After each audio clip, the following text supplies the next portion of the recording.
I should turn my camera back on. That's a great start. Hey guys, welcome back to the movie Battleground. My name is Aaron Knoll, and we are here for the second of our two semi-final matchups. Now I'm going to go ahead and put this out at the start here. I am not going to be spoiling who won yesterday's match just yet. It was Joe Fairley versus Will Cohen in the other semifinal. If you haven't seen it, please check it out before you watch the conclusion of this video, because it will be spoiled for the winner of this match. But till then, it is going to be kept secret, so you have been warned.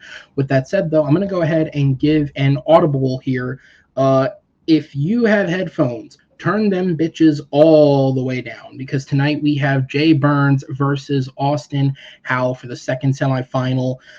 Jay made it to this point of the tournament last year, and this was unfortunately where Joe Fairley took him out, so he'll be looking to get one further at the very least this time. Austin, on the other hand, had that second chance to hop into this tournament, and unlike last year where he couldn't progress out of the first round, he has taken full advantage of it, not only picking up 2 wins, but picking up 2 knockouts along the way, so it has certainly been a good run for him. But let's go ahead and turn it over to competitors. Introducing first in the number 9 seed for this tournament with a record of 5 wins, 2 defeats, and 1 knockout. He is already booing me from the back. He is the Arsonist, Jay Burnz. I was saying Burnz. Welcome back, Jay. How are you doing tonight? You know what? I'm doing fantastic. I am here. I am ready to hopefully yell about things that are coherent enough to be considered an argument. And hopefully they're on topic about the movie, and I don't have to make shit up about a video game movie that I've never watched before. That seems like a very subtle nod. He is staring dead at the camera. That's a subtle nod there, ladies and gentlemen. Jay, you've made it to the semifinal. As we said, when you debuted last year, you made it to this point. That tournament run was insane. As a debutant, immediately upsetting Henry and Amaru, who are playing for the title in just a couple of days. But Joe is the one who took you out. Now you're back at this point. Austin is a great competitor. He doesn't have the legacy Joe does, but he is a great competitor. So how do you feel going into tonight? I've seen Austin's show. I know he has hot takes, and I've seen a couple of his choices. So yeah, I don't know. I'm here, and you know me. I don't really like, as much as I'll sit here and talk shit about movies I've never seen. The Five Bloods, for example. Yeah. I do actually kind of like to at least try to watch the movies that I'm having a conversation about. That way I'm not just sitting here and being like, but about this scene in that. I can actually bring up examples, and I think it helps just a little bit more, even though I do just bring up a whole bunch of shit. And sometimes that gift of gab, me talking out of my neck, really fucking works. So will it work tonight? I don't know. I have heard Pez's hot takes, and I've gotten under his skin a couple of times. I'm not going to try to do that, but we know me. It's probably going to happen. I just hope that I can come up with a good enough fucking argument that the judges will decide that, hey, instead of just giving a pity vote, he actually deserves it this time.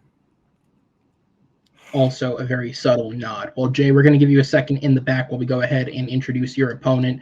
Coming in with a record of 5 wins, 3 defeats, and 3 knockouts, he is Austin Pez Howell, the number 4 seed of this tournament. And Pez, with that number for the moment, you enter this match with the record high number of knockouts for a player in the league. You are the only competitor for 3 knockouts, something that this tournament has given you in your performances so far. How do you feel about going up against Jay tonight? No, it's interesting because, yeah, all 3 of those knockouts have come in my last 3 consecutive matches. So I'm feeling good, but I'm not trying not to get too overconfident. But it does help kind of boost my morale and my chances against Jay. I think I'm a considerably better player than I was when I came into, or at least tried to get into that tournament last year, where I lost to Henry, who obviously became the champion. But you know, I'm facing a guy who beat Henry, so that's even tougher. That's something I got to keep in the back of my mind. But yeah, I'm very confident going into this riding high on 3 knockouts. If it ends here, it ends here. I'm still proud of the fact that I got to this semifinal and the fact that I've knocked out 3 people basically to get there. But yeah, I'm looking forward to this. It's definitely going to be a challenge. Guys, this whole experience, being the guy who runs all this is an emotional thing for me. You invest a lot of yourself into seeing people progress, and I'm very proud of the fact that I've run a league where people have grown as debaters, but this is something on a whole new level. Pez just showed humility, guys. He has grown in this. I'm going to get this going before he turns back on it, so I'll go ahead and bring Jay in.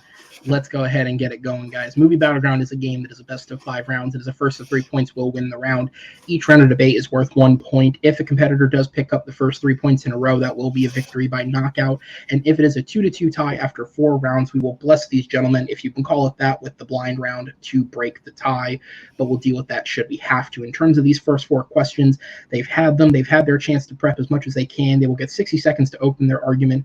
That'll be followed by a 2-minute solo expansion period, followed by a 4-minute open discussion back and forth. That'll be the one we're all waiting for. But then they will get 60 seconds to close up their arguments afterwards, concede their point, and get everything in. Following that, I have 3 judges backstage in the form of Noah McCausland, Richie Goodacre, and good old Papa West. They will join us on screen, and based off what the competitors have said, will make their deliberation. With all that said, are you guys ready to go? Let's go. All right. So we're going to go ahead and get into this, and we are going to start by focusing on a streaming service that, not for the reason we're going to be talking about it, has been in the news a lot recently. For the sheer amount of content they put out, but also the discussion around the success of this streaming service and the fluctuating quality of content within the streaming service, and that is, of course, Disney Plus. Now, Disney is seeing itself go through a huge shakeup right now. Obviously, former CEO Bob Chapek, who was a huge proprietor of Disney Plus, is no longer in the job. And all signs point to maybe a little more reservation from Bob Iger, who's temporarily taken back over the company. How that holds for the future, we shall see. But if anybody has watched the Battleground, you guys know that in a previous match, I had to argue for Disney Plus and why it was a better streaming service than HBO, a question that I won against Henry. Hey, get that. We all found a way to mention him. But I think Disney Plus is... I think Disney Plus is a genuinely good streaming service with a lot of content on there. And so that is why we are bringing back a question that we asked before, but with a caveat. The question is, what is the best film on Disney Plus that's not a Pixar movie? Now, we did ask this question previously to Amaru Moses versus Alec Miller over the summer. However, both competitors made a choice to go with Pixar films. One went with, I believe, Luca, and the other went with Turning Red. So we've taken Pixar out of the equation. This is just focusing on all the other content that is on the service. That is not the way you have that written in the chat. Because that changes my answer. You have what is the best film released to Disney Plus, and I took that as a movie or a movie that was directly released on the platform itself. So fuck. Okay. That is what is intended. Yeah, you're good. That's okay. Yeah. Okay. Sorry. I worded it. Yeah. So I worded it that way to you guys so that you would pick a film that was released to the platform. But obviously, for everyone watching at home, this is not. You can't just go pick Peter Pan because I don't know. You like the racist depiction of Indians. No, this is films that were released to Disney Plus originally upon their release. And for what it's worth, I will put this out there because it will become relevant in a moment for the judges and for those watching at home. Because only 4 or 5 movies ever did this, I have allowed the selection of the films that were put to like premium access. So they did a release there and also a release in theaters because they are classified as Disney Plus films in addition to their other release. So that does qualify. We'll get there in just a moment with what film was picked. So with that said, everything out on the table, we all feel good? Yep. Okay, cool. So Behind the scenes, Austin, because you are the higher seed in the tournament, you have the choice of what questions you go on. You chose to go first on 2, 4, which means Jay, you're going to get to go first on 1 and 3. I'm going to go ahead and bring in the timer. I'm going to wish you guys both the best of luck because this is going to be something to watch. And Jay, the timer will start for you when you begin speaking.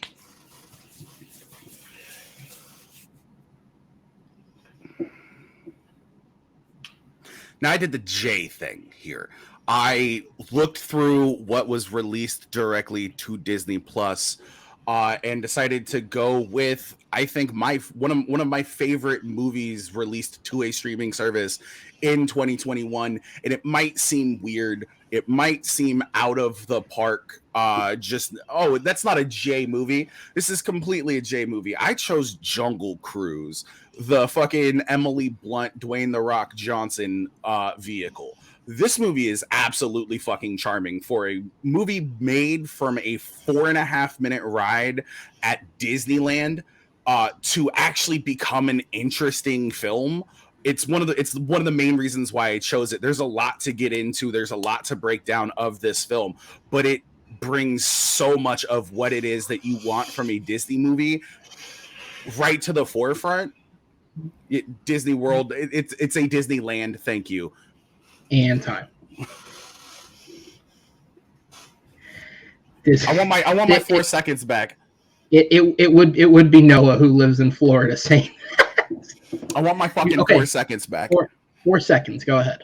Okay. That's why I chose Jungle Cruise, because I like it. I'll concede the last 2 seconds. Okay. Austin, over to you. I'm sure this will be much more conventional. 60 seconds on the clock when ready. I chose a true Disney Plus original, a documentary that was made strictly for the streaming service about an amazing man who many people don't know his name or what he actually did, but you'll know his work. And that's the documentary called Howard, about Howard Ashman, one of the true MVPs of especially the Disney Renaissance of the 90s. The man who wrote the lyrics for movies like Little Mermaid, Beauty and the Beast, in which he won an Oscar, and wrote lyrics for on his hospital deathbed of Aladdin. That's how talented he was. It's a great little story about a gay Jewish boy who grew up and had to kind of hide his true self, who grew up and went through a lot of hardships, including just having to even hide his own sexuality from the Disney executives for fear of being fired. It's a great story of perseverance. It's a really well-deserved documentary that should be seen by many. It's really well made. 94% on Rotten Tomatoes, 7.6 on IMDb. Universally praised for its craftsmanship, about a true legend of Disney that many of you may not know. And time. All right, so we have Jungle Cruise versus Howard. You literally couldn't get more different. Jay, you are up 2 minutes on the clock when ready.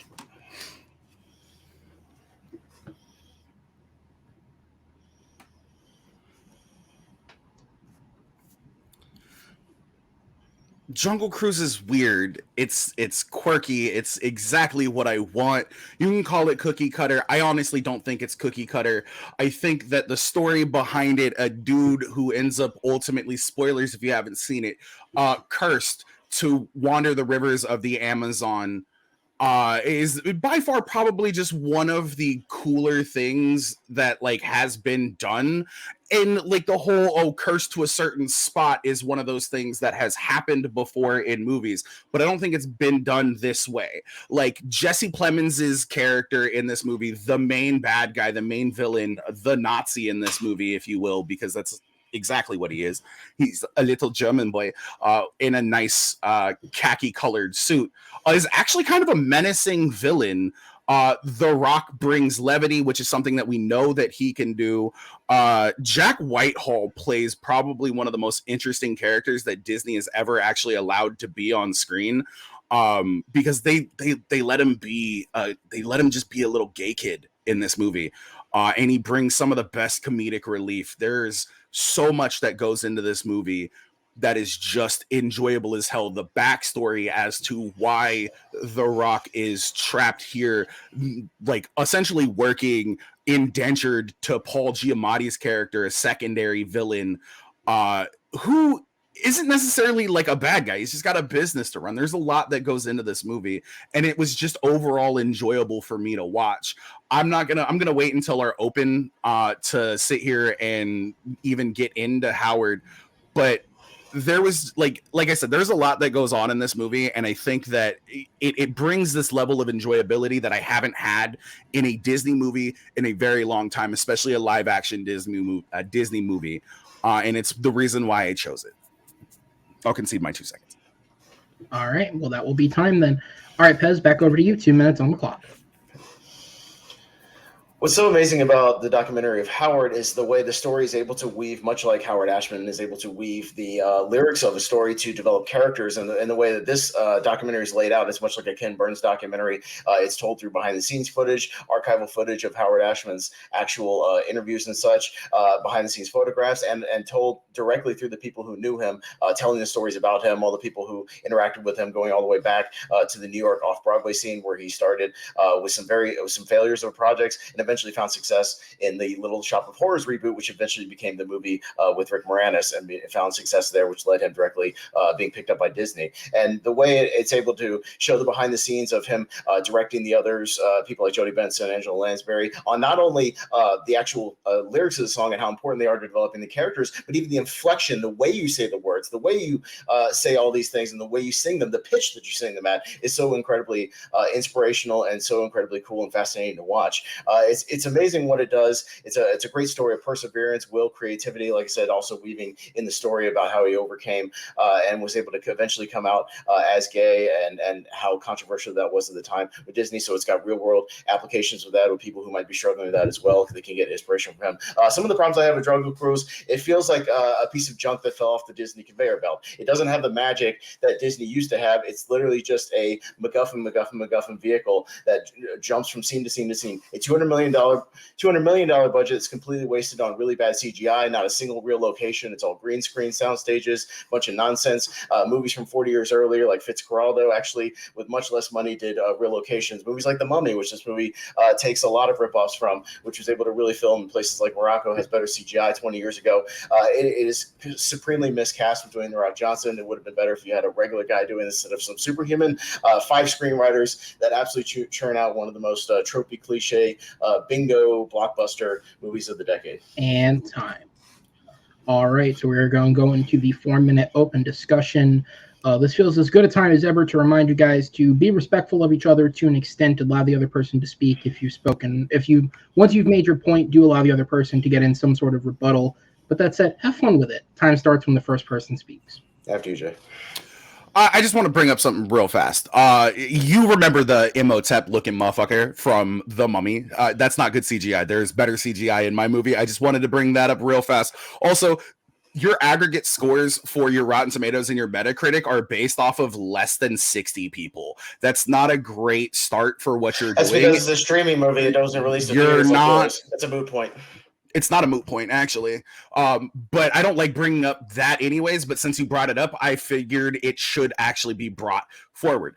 You can say that it's a ripoff. Most movies are ripoffs nowadays. Actually, almost every single movie that has ever been created is a ripoff of at least something, whether or not it's a book. Like The Mummy, right down to the hero with the sidekick chick who's never really been on a real adventure and kind of knows everything, and she's the smartest person in the room, where she has a comedic sidekick, which is exactly the same as The Mummy, and you have like weird CGI creatures running around, and they battle in the army at the end. It's a very tropey movie. Yeah, it's of course, but there's nothing wrong glad with you agree with me. Thank you. But there's nothing wrong with a movie being tropey. As a matter of fact, that's what tropes are there for. Tropes are there to build off and create movies. You can literally check off trope bingo as you go along the movie and check because that's what you can do that with any movie ever. You're not making a salient point. You're literally saying this is just like every other movie ever, whereas your movie is interesting to a point. But it's which is why yours is not the best movie on Disney Plus. But it's a tropey, just cliche movie. But it's to a fault, and that's the worst part about it, because I don't care. I'm more interested in Alan Menken's work, and you said that the 90s Disney Renaissance, Little Mermaid didn't even come out in the 90s, my boy. Material about Alan Menken. The point of this documentary is to showcase another person that you don't know about, Howard Ashman, who was one of the real and that's why nobody watched it. And that's why nobody watched your movie. That's why I'm shedding light on 13 people on Metacritic reviewed your movie, and 46 on nobody watched your movie. That's just it. Nobody watched your movie. Nobody reviewed your movie. My movie has generally good reviews. You can say what you want to say about it all you want. that it's tropey. It doesn't do what you want a movie to do. It It's all actually does spectacle, no exactly substance. A muddled mess. exactly what I want a movie to do, though. It gives me an entertaining time. It gives me a story that hasn't been seen in a long time. Regardless of what you think a long time is, you don't dictate what a long time is. Yeah, speaking of long times, your 2 hour and 9 minute runtime that feels like 2 hours and 9 minutes is 45 minutes too long. It should be shorter. You get more enjoyment out of the actual ride at Disney World that has better special effects, quite frankly, than this one. And they can't even like the terrible Jaguar, Leopard, whatever the hell he is. A movie called Life of Pi had $120 million less, or excuse me, $80 million less. The $120 million budget made it look better than this movie. There's not a there's not a single location, not a single real thing in the movie other than the boat. I don't know why you keep bringing up like the Life of Pi and other CGI. Yeah, CGI is not going to be like the greatest in every movie. You should have some real. They're not okay. Look, first and foremost, you can continue to bring up budget all you want. We're talking about what makes it the best. The budget doesn't make it the best. What makes it the best is it's an entertaining story for people to watch. You laugh. There is suspense. There is a thriller up in this bitch. But all you're doing is sitting here and saying the budget's too high and my movie was great by critics. Your movie is boring. Nobody watched your movie, my guy. Half of your cast, you waste Paul Giamatti, who barely gets any screen time. Jesse Plemons. Paul Giamatti is the perfect. I'll get in a word whenever I can. It's fine, judges. No problem. I mean, it's just. So what are you talking about? You talked over me multiple times. You've been screaming. Anyways, Jesse Plemons, who you give him a ridiculous Werner Herzog accent, which is cliche in itself, and you, oh man, a German bad guy. That's nothing new whatsoever. Your movie is full of cliches, full of nonsense, and nothing original. You know, my movie showcases somebody who you haven't heard of. That's why I'm showcasing it. And time. All right, so we have 1 minute left on the round for each competitor. Jay, your minute is up first. Time starts when you begin speaking. Say what you will about the budget. Say what you will about what critics have said about your movie. The small pool of people who have watched your movie like your movie. The larger pool of people overall who watched my movie enjoy my movie. You can call it tropey all you want. That's a part of what the adventure genre is, especially when that adventure genre is alternate history. It's cool when shit like that actually happens because you don't get a lot of alternative history. What do I get with yours? I get a boring story about a guy who unfortunately died. That is incredibly sad. It sucks. Is it a good movie? No, it's actually fucking boring. And you can't say that it's the best movie released to Disney Plus if nobody watched your movie. That's my whole thing. You can sit here and say that you have a great movie and you have a hidden gem, and you might, but you don't have anything to back that up because nobody watched your movie. Nobody even knew your movie got dropped to Disney Plus. That doesn't make it a good movie.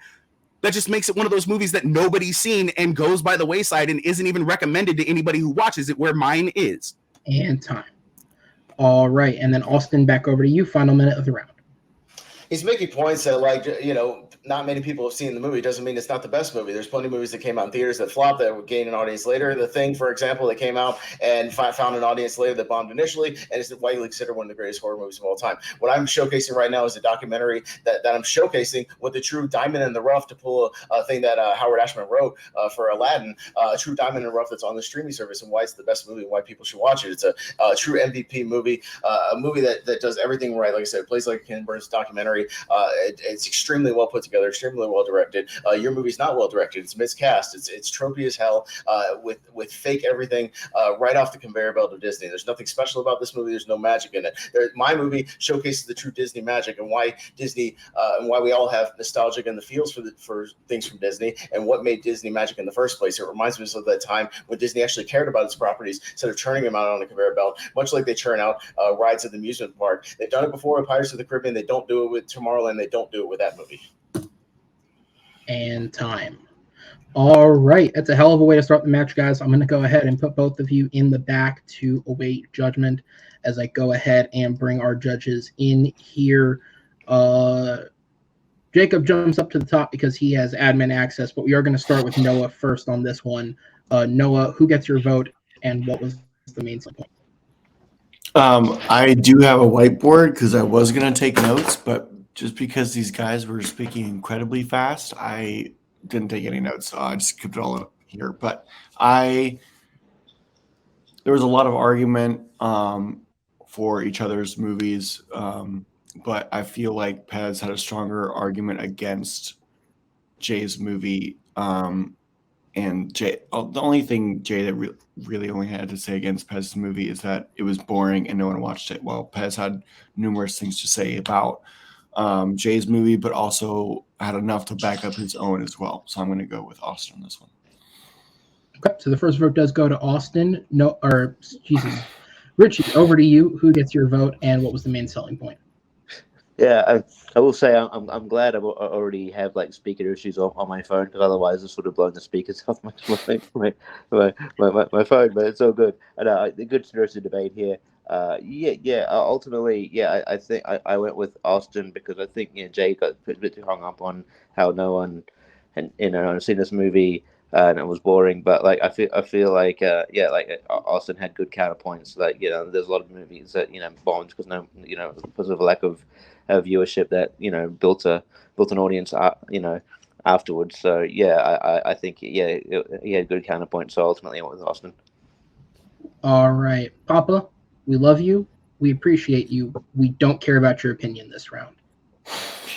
Okay, we care about that opinion. Hashtag fuck Henry. That's fine. We agree with that one. All right, guys, we're going to go ahead and put you in the back. We will bring the competitors back in, and we will move into the next round. And we're going to be moving on to, I guess, Disney is known for their animated films, so we're moving towards something adjacent. And here's a funny bit of irony. So I went with this question in particular because when I was writing the match, as I was putting these matches together, I had just booked a slot to go see an early screening of Puss in Boots: The Last Wish, which I got to see a couple of weeks ago. And in my head, I'm thinking, it's a fucking Puss in Boots sequel. It's 10 years later. This is not going to be good. And so I wrote this question in conjunction with that film. The joke's on me, though, because quite honestly, Puss in Boots was one of my favorite films of this year. I can't recommend it enough. Obviously, if animation's not your thing, it's not your thing. But if you can get into these movies, go see it. It is probably the most fairy tale that any of these movies have been since the first one, and it doesn't have the meta humor of Shrek, but it's got humor to it, which I thought was really enjoyable. But that said, we're still going to shit on you, DreamWorks, because your 2010s was fucking rough.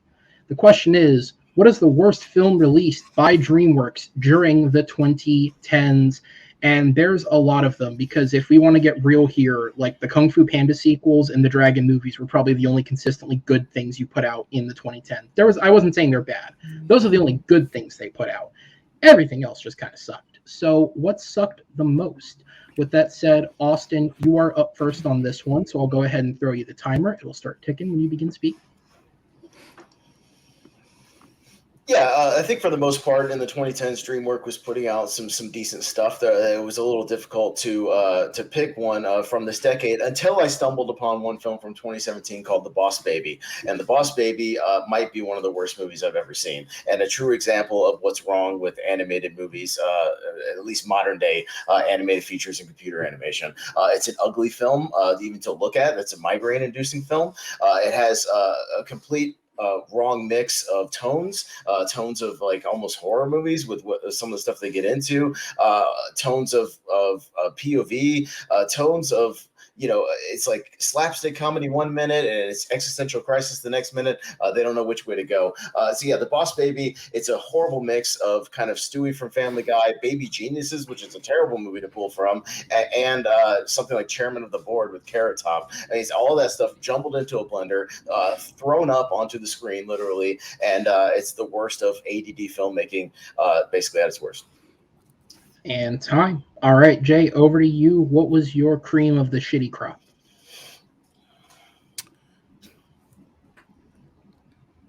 Speaking of Puss in Boots, I chose something in that vein. I chose Shrek Forever After. This hot piece of fucking garbage decided that it was going to grace the 2010s early on, and it's all about how Rumpelstiltskin, the guy whose name you have to guess, wants to take over Far, Far Away and ruin everybody's life. But you know what it does? It ruins the theater going experience. It ruins home theater experiences, because when people watch this fucking movie, they're like, God damn it, I really like Shrek 1. I really like Shrek 2. Now I got to sit through this shit? No. This is by far the worst movie that has been released by DreamWorks. I'm I'm glad to say it. In the history of DreamWorks, this is the shittiest fucking movie that I have ever fucking watched, and I had to watch Howard. No, I'm kidding. I'm kidding. I actually really enjoyed that movie. I thought it was delightful. But Shrek Forever After is my choice. And time. The things you'll say when you've lost the point. We'll go ahead and move back over to you, Pez. Boss Baby versus Shrek Forever After. You got 2 minutes on the clock at your ready. To be fair, Jungle Cruise was bland but watchable for in the background, whatever. But it's still bland as shit. Anyways, I'm going to talk about another really bland, lazy movie, and that's The Boss Baby. It's an absolutely abhorrent film, especially when you watch it as like a 36-year-old, which I did. Trying to watch this movie when it's just flash, flash, flash, montage, dream sequence after dream sequence after dream sequence, and that's literally what the movie is, especially for the first 45 minutes before you even have a plot. The movie literally has no plot for the first 45 minutes. This baby shows up, shenanigans ensue for 45 minutes. You have no idea where it's going till they get into a very loose, lazy, cliche plot of them trying to stop a corporation from doing a thing. And it's even how stupid it is. It's babies trying to stop this company from making like immortal puppies to where puppies stay puppies forever or something because of the cuteness, because it'll take away attention from the baby. It's just a really, really stupid plot, a really stupid movie. In the same year where you had the Lego Batman, when you had Captain Underpants, like movies that actually did really well, had some effort put into it, had some heart put into them. You have this lazy garbage that's full, like I said, of slapstick montages, hyper AD. I mean, literally hyper AD. There's cuts every 2 seconds. It's just made to entertain 3-year-olds. You will literally probably, if I had seen this in a theater, I would have vomited from motion sickness. It's an absolutely horrible movie with goopy animation, aimless scenes, cliches in the third act, and like I said, a muddled POV of even what's real. You don't even know if the baby's actually talking. The parents don't see it. The kid Tim sees it. You don't even know what's real. Shrek 4, while it's not perfect, while it's not an amazing movie, it's far from even the worst Shrek movie. It's a better Shrek movie than Shrek the Third. It feels like an actual satisfying conclusion. It improved on the other one from 6.1 to 6.3 IMDb, 41% for Shrek 3 to 57%. Again, I'm not saying it's perfect, but it's an improvement over the third one, so it's not even the worst movie that Shrek has put out, and it's far from the worst film of the 2010s by DreamWorks. All right, that is time. Jay, back over to you. 2 minutes on the clock at your ready.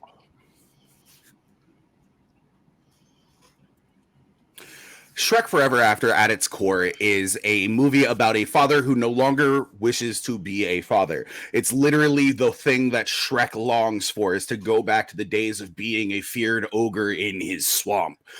He has kids. He has a kingdom that he has to run. He has responsibilities. He has a wife. He no longer wants that. This is the longing to be a single man movie created in animation.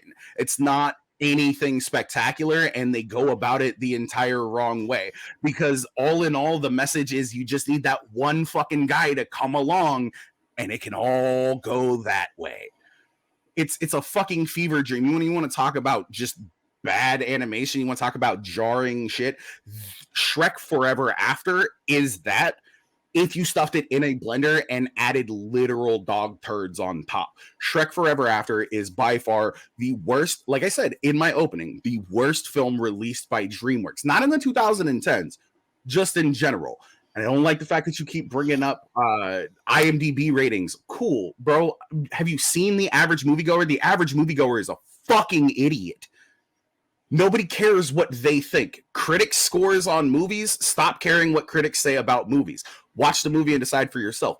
I've watched both these movies. I actually really enjoy your movie. I could barely fucking get through mine because Shrek Forever After is not great. It's a fucking story of a dude longing to be single again. And if anything, it should have been the third movie, not the fourth movie, because that's when it would have made the most sense. Narratively, that's when it would have made the most sense. This movie makes absolutely zero fucking sense.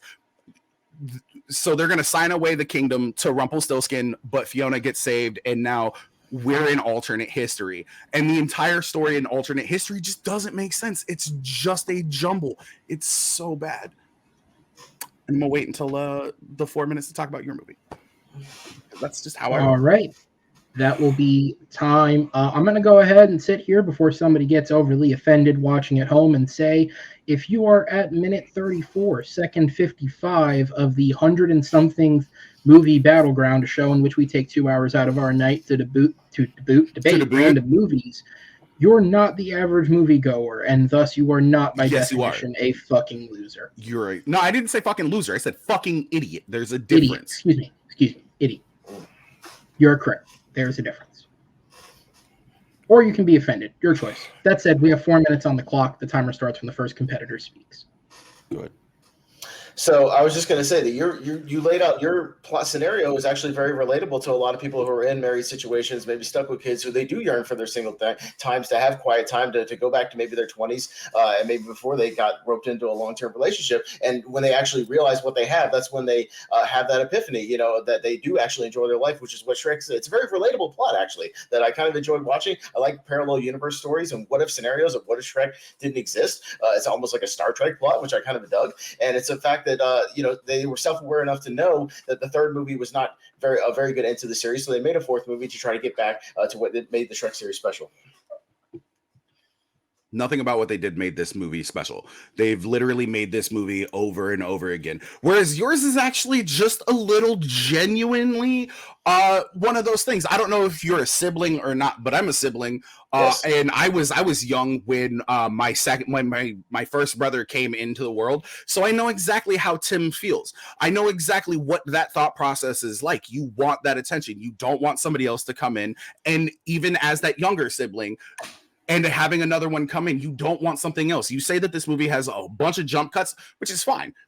Cool.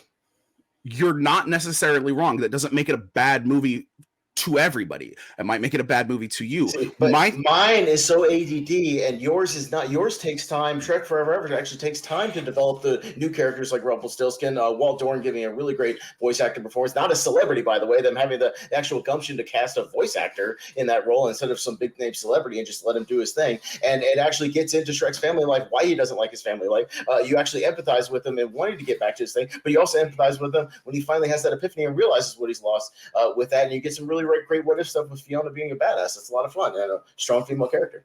Fiona's a badass and a strong female character in every movie, and they just try to shoehorn it into this one, and it doesn't work for me. My whole thing about this is when Tim and the Boss Baby decide that they actually want to team up because it's what needs to happen, it's actually enjoyable. You, like I said before, I let you speak, and I wasn't finished with my thought process, and I wasn't trying to take up a whole lot of time. I was literally just trying to craft the thought. Being that individual and knowing that horror, you said that this movie has like some horror elements to it, or it seems like it. It's because that's what goes through the mind of a child, and they're not trying to show this from an adult perspective. They're trying to show this from a child's perspective, and I think that's why that's why your movie works. Shrek, again, like I said, if it was the third movie, it would make sense. I don't long for that. I'm in a relationship, and like I have been on and off, but I'm not gonna sit here and say, hey, I want to go back to that single life. Shrek didn't know what to do. Shrek was just overwhelmed, and everybody has been overwhelmed, but they showed him being overwhelmed better in the second one than they do in the fourth one. Yeah, that's a great point. That's what they do perfectly in that film. And they, like you said, they express that very, very well. And it's a very relatable scenario. Thank you. But in the second movie, the thing with the Boss Baby is that with Tim's perspective, you don't know what actually is real and what's not real. They keep cutting to these visions, these dream sequences. You don't really know what's real and what's not because the parents see something totally different than what he sees.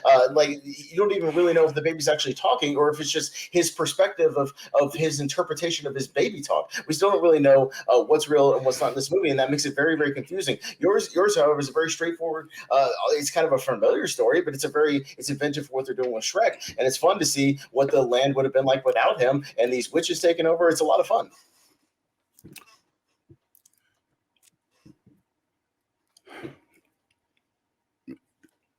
Being a kid and imagining what your brother or sister is saying to you is one of those things that definitely happens in your head. Your movie is incredibly relatable.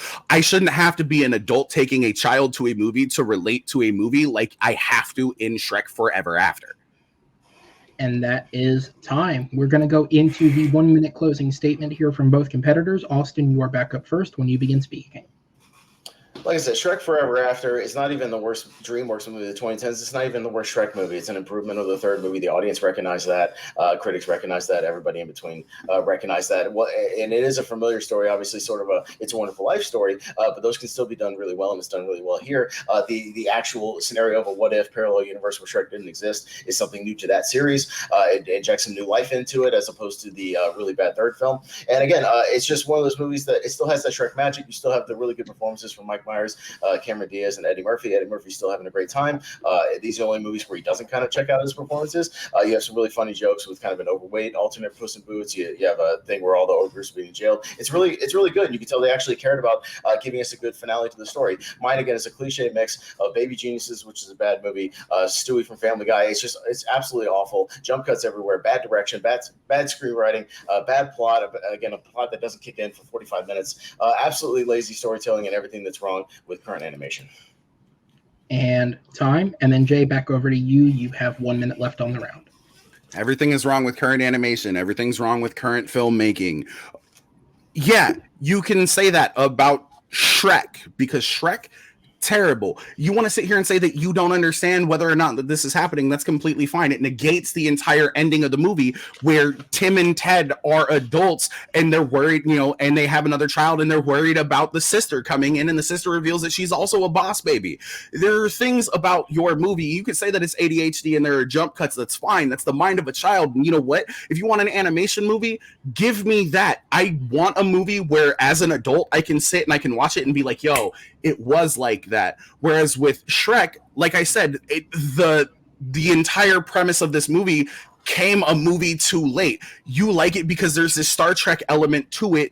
It's an alternate history. That's fine. It's just too late and it doesn't hit the way that it should. Whereas The Boss Baby is one of those movies that just delves into the mind of a child expecting a sibling to come into this world, and that's why it's great. And time. All right, another excellent round there, guys. I'm going to go ahead and put you guys in the back and bring in our judges for their deliberation. And I'm going to go ahead and throw it to Richie first this time. Who gets your vote, and what was the main selling point? This was really tough. I thought that they were both really good, and kind of explaining how both movies are relatable. I think I'll give it to Jay. I think he did a great job at making sense of what the sort of nonsense, what sort of Austin deems as nonsensical parts of Boss Baby, and kind of even gave more clarity to the movie for himself. But yeah, I think he did a good job at explaining why these scenes happen. And why they're important, and how it's through the lens of a baby, and how the kind of story unfolds. So I give it to Jay, but it was tough. All right, and then Papa, I go up to you. Same question. I'm going with Jay as well. The relatability of Boss Baby, especially to him. Whenever he had his younger brother being born, I related to also because I have a little sister. But then also talking about how with Shrek, what they're wanting to do was done better in the second movie, and that the entire fourth movie is technically one movie too late. It should have been done in the third. I thought was really good, which is why I gave it to him. All right, guys, thank you so much. I'm going to go ahead and put you guys in the back as I will bring in the competitors. And we will go ahead and move on. So I do want to just call out a couple of things here. The first is, once again, I will reiterate, because it's not often I can actually talk about a movie before it's released, but I did get to see Puss in Boots. Genuinely, if you... Oh my God, did you? I did, yes. Go check it out. It is a lot of fun. The biggest criticism that I'd have of it, if I had to criticize it, is John Mulaney doesn't quite fit in this movie. But other than that, I do think everything else worked. Yeah? You have a question? I do. And this is going to seem really petty, so I'm sorry. Which movie do you think came 10 years too late? Puss in Boots or Avatar: The Way of Water?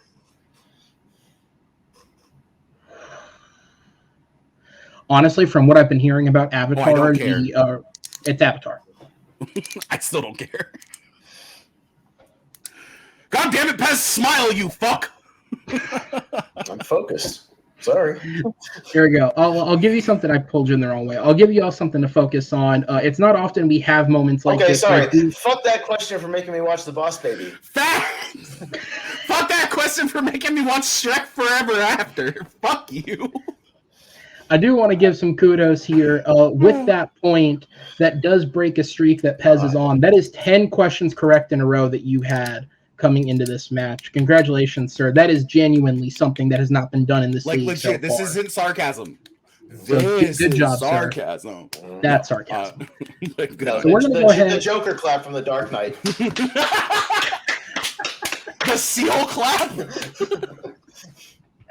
We'll go ahead and move on to a question that is worthy of following that up, I guess. I don't have a natural build, and so the question is, what is the best Western released in the 1990s? Have fun, Jay.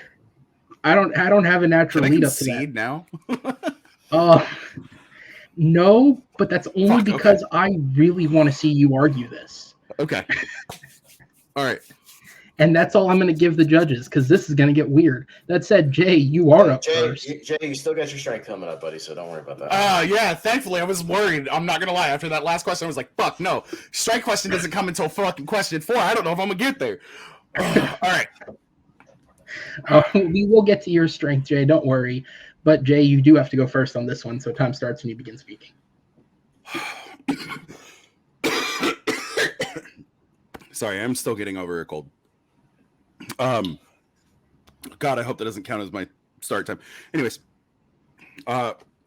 somewhere out there, beneath the pale moonlight, someone's thinking of me and loving me tonight. Every single Western needs a great theme. And I think somewhere out there solidifies the Western theme for children in the 90s. I chose An American Tail, Fievel Goes West as the best Western released in the 90s because it not only introduces an entire generation of children to what is by far probably one of the best genres in all of history, but it is the American mythology of Western film. This movie exemplifies and puts to a T what a Western movie should be in an hour and 15 minutes and doesn't need to take 3 hours to do it. An American Tail, Fievel Goes West is my choice. Excuse me. I'm sorry about that. And time. All right, Austin, back over to you. Well, I went with a much more traditional choice, much to Jay's chagrin, I'm sure. But I went with the 1992 Clint Eastwood masterpiece, Unforgiven. Unforgiven is a true masterpiece of not only the Western genre, but Clint Eastwood's coup de grace. And it's ironic, given that Clint Eastwood has starred in obviously so many Westerns, coming from the Sergio Leone trilogy, going through the ones he directed with Outlaw Josie Wales, Pale Rider, et cetera, et cetera. And he gets to Unforgiven, which ironically is a movie that kind of takes a lot of those things that he does in those movies and kind of turns them on their head. A lot of the cliches and the Western tropes that we see, and he turns them completely upside down. He makes his characters vulnerable, which he hasn't been in a lot of them. Usually he's the big badass who kind of strolls into town. He's a guy that and in literally his first opening scene, we see him pulling around in pig slop and missing shots in a target practice. We see characters that are not damsels in distress, are actually strong characters who fight back against a tyrant. And we see a relationship with a black man that is Will's best friend, Clint Eastwood's best friend in this movie, played by Morgan Freeman. It turns everything upside down and makes it great. And time. And in the pantheon of great movie battleground battles, truly, An American Tail, Fievel Goes West versus Unforgiven. I've never seen either of these films, so I actually have no opinion. This is just exciting to watch. Jay, you have 2 minutes on the clock. Time starts when you begin speaking.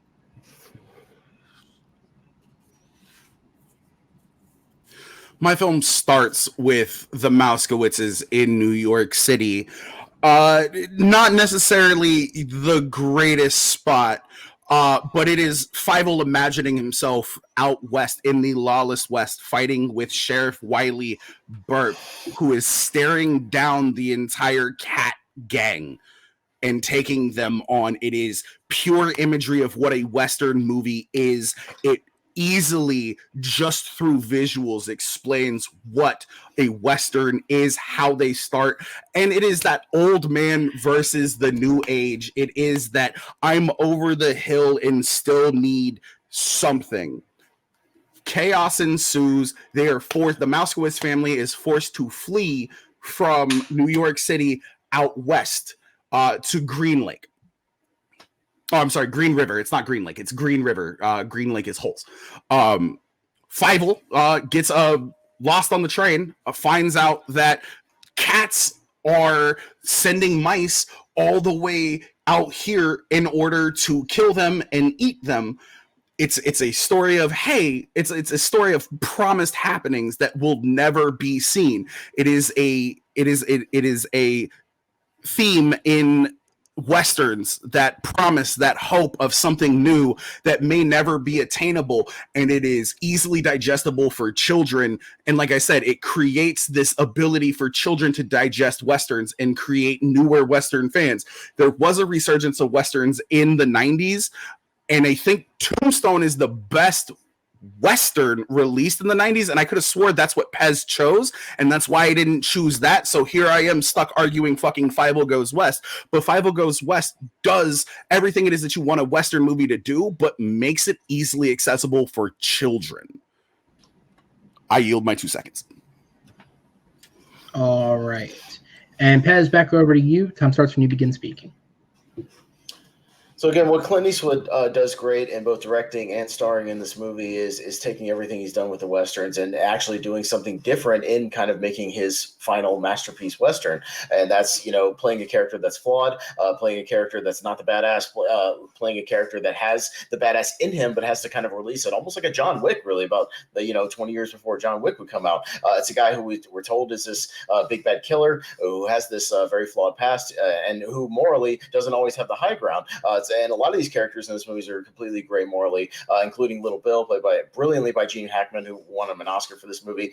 Again, his relationship with Ned, Morgan Freeman, who their bond through the thing, and Ned's death, spoiler alert, sorry, is what kind of sparks, Clint Eastwood bringing out that past forefront into an amazing final shootout that's brilliantly shot, brilliantly acted. And again, it's what Clint Eastwood has always done very well as a director. But what he does great is not only have good action and good ensemble performances, but he has great camera movements. He really takes his time with the character development and actually puts together amazing shots with everything behind the camera. The problems I have with Fievel is that there's a movie called Rango that did it way better in 2011 for kids that kind of pay tribute to Westerns, but also takes it somewhat seriously. Your movie's kind of like 2 steps above a direct-to-video movie, which it kind of almost was. And it came 5 years after An American Tail, has none of the polish of An American Tail. You don't feel that Spielberg magic or the actual themes. I'm glad you're able to explain all these themes and all that stuff, because you get nothing of that watching the movie. Watching the movie, you get the message of moving is hard. And it's hard to even tell what the central narrative is. There's 800 subplots going on the whole time.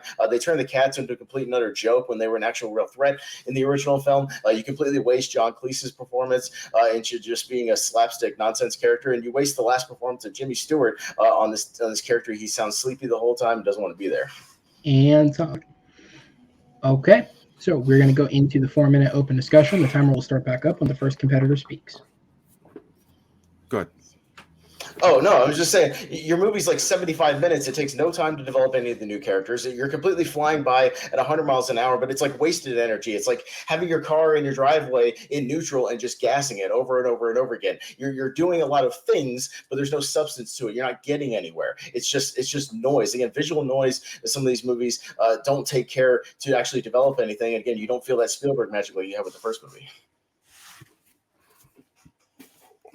My movie does more in 75 minutes than your movie does in an hour, in 2 hours and 10 minutes. Let's be real here. And like I said, it's not, it is a Western, but it is a Western for children. You can't expect them to sit there for the slow burn. And you attacking that isn't negating the fact that it is a Western and the fact that okay, Rango wasn't out yet, and Rango wouldn't be out for another 20 years, just like John Wick wouldn't be out for another 20 years for Unforgiven. It means absolutely jack shit to this conversation.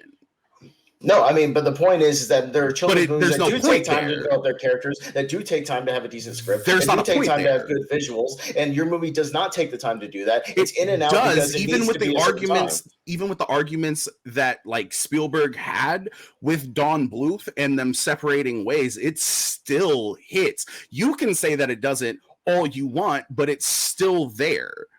Like, I don't get where you're coming from on that one. If they had Please, taken elaborate. their time to actually, like, if they had taken their time to actually elaborate on the characters, to actually make the journey meaningful, instead of just doing it within the first 5 minutes of the movie, we're already jumping, we're already moving. And again, you take They do these that in characters that are well Westerns. developed. You were taking these characters that were really well developed. This threat of the cats, you were taking that literally had allegories to like immigration, the Holocaust, and the threats they faced there, and you turn it into surface level nothingness to where it's just so fast paced and so montage heavy, and it feels like a children's music video. It does nothing to advance not only just Westerns, but children's movie in general. It doesn't do anything to get kids into Westerns. They're just there to see a mouse.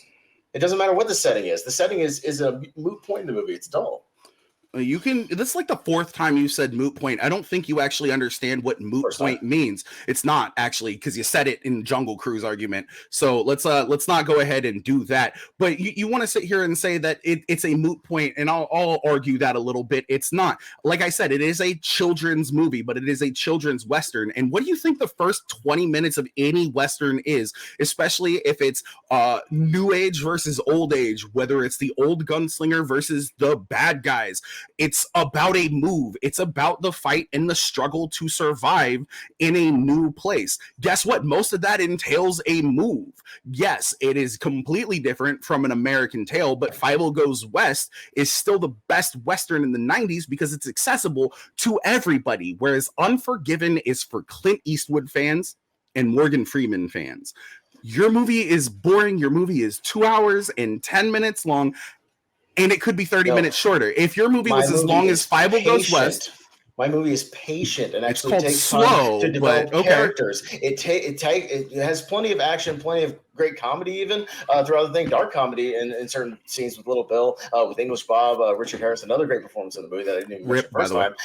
Great stuff. But yeah, it takes time to actually have sympathize with the people who are putting out the bounty on Little Bill and the people who damage them. And it actually takes their time to actually care about these characters, unlike your movie, which is so hyper fast paced that you don't get time to actually give a shit about anybody. Yeah, you open on Jimmy Stewart's character, you have no idea who he is. He's in and out of the movie just as fast. Literally get explained who he is in that opening scene, but okay. With nothing there, it's just noise. Like your movie is it's not. That's literally what dialogue is, my guy. And time. All right, so we are going to go into the closing minutes. Jay, you are up first. Time starts when you begin speaking.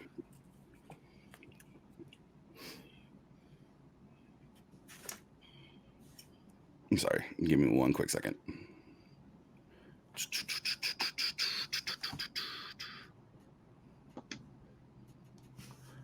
I just want to make sure that I have something correct. Okay. Say what you will about waste of talent. There are a lot of people who are wasted in the slow, patient burn of Unforgiven, whereas in 75 minutes, you do get a whole great movie. You want to talk about Kathy Cataviti, the chick who plays Tanya, who Kat R. Wall, played by John Cleese, who decided to turn down the role of Cogsworth to appear in this movie, decides that like he actually kind of falls in love with her and her voice and doesn't want to kill her when he kills all of the other people. There are so many just different themes that are actually built and created in this movie. Whereas with yours, yeah, you have a slow burn. You have a slow movie. You can say that it's jump cuts and it's ADHD, like you have said in every other aspect of all of your arguments. But my movie actually makes Westerns accessible, and it makes it fun and enjoyable for children and adults alike. That's why Fievel Goes West is the best. All right, and Austin will get the final minute of the round when you're ready. If you want direct-to-video content, essentially, you can go watch Fievel Goes West. If you want a masterclass in filmmaking and a masterclass in not only Westerns, but pictures in general, you go watch Unforgiven. The title of the movie pretty much lays out what it is. It's a character who cannot be forgiven for the sins of his past, who may not even be forgiven for the sins of his past, despite the good things he does at the end of the movie. You still feel really icky about it because, it takes all these Western tropes and cliches, turns them on their head. Rugged gunslingers throughout the movie are revealed as cowards. Women are not damsels in distress, and the main characters are more like anti-heroes instead of just badass good guys. It takes everything and flips it on its head. 9 Oscar nominations for my film, 4 wins. Hackman, director, picture, editing, 96% on Rotten Tomatoes. One of the greatest films of all time, 138 or so on IMDb's top films of all time. Everybody seems to agree that this is one of the greatest Westerns ever. Not only best of the 90s, one of the greatest of all time. If you want just surface level, no messages whatsoever, no character development, just action, you can watch Five Goes West. It's made for 3-year-olds. Mine's made for actual film cinephiles. And time. All right. We'll go ahead and put you guys in the back. We will bring in our judges for the round. And Papa, we will go up to you first. Who gets your vote, and what was the main selling point? I'm gonna go with Pez on this one. Really tearing apart Five Goes West with the fact of its you don't build anything, and it's a waste of Jimmy Stewart's talent. And I also really like defending your movie as slow. No, it's not slow. It's just patient. All right, which means Noah, we'll go down to you. Who gets your vote? I just want to say a very kind fuck you to the both of you for making it such a hard match to judge. But I am going to go with Jay on this one because I felt like he was really countering a lot of Pez's points and countering Pez's counters on his. So I feel like Jay really commanded that round. Okay, so it is a 1-1 split, which means, Richie, we will go to you. Who gets your vote? And I just want to say a kind fuck you to Noah because I thought it wouldn't come to me. And anyway, cool. This is a battle I didn't thought I'd judge when I woke up this morning. This is very weird. But I thought Jay made a good account of himself. And had some really good points. But yeah, I thought Austin had some good comebacks, especially when it comes to like the run time and how it's slow and patient and and how that pays off. So, by a slower margin than I thought it was going in, I'm going to go with Austin here. Okay. All right. So for 2-1, that point will go to Austin. Guys, thanks so much. I'll go ahead and put you in the back as we will go ahead and move on to the fourth and final main question of this round. And have you heard enough about animated films in this match? I think not, because here we go again. But we're taking it in a very, very different direction. We're going to be talking about, if you want to talk about animation, there are a lot of people who will vouch for various different types of animation. But if there is one thing that I feel like everyone who has seen this company can agree on, this is probably one of the highest arts and highest forms of animation. They are one of the most consistent companies when it comes to animation, unless you're one of the founders' sons. We're talking about Studio Ghibli, and specifically we're talking about their early days. The question is, what is the best film from Studio Ghibli released in the 1980s? And we'll go ahead and jump into this. Austin, you are up first on this round, so I will give it over to you. Time starts when you begin speaking. When you talk about Studio Ghibli movies, there's one name that immediately comes to mind, and that's Hayao Miyazaki, essentially the godfather of Studio Ghibli, one of the guys who put it on the map, who made it what it is today, and a guy who has a true legacy, is literally maybe being the most celebrated animator of all time. And I picked his masterpiece from the 80s called My Neighbor Totoro. And My Neighbor Totoro is not only a fantastic children's film, but it works for adults as well. It can span all aspects, It can span all life experience. It can span all ages, and it's a great movie for everybody. Roger Ebert has put this movie on his great movies list. Akira Kurosawa has put this on his top 100 films of all time. It was the first Studio Ghibli film to ever get a Chinese release, which is a big deal. It may not seem like a big deal over here. It's a big deal over there. 2012, Sight and Sound Magazine put it as the highest rated animated film of all time, ranked number 41 in Empire's 100 best films in world cinema, of all movies in world cinema. Grossed $41 million at the box office, $270 million on home video, $1 billion in merchandise. The character is literally the face of the studio and the mascot for the studio. And time. All right, Jay, over to you. Time starts when you begin speaking.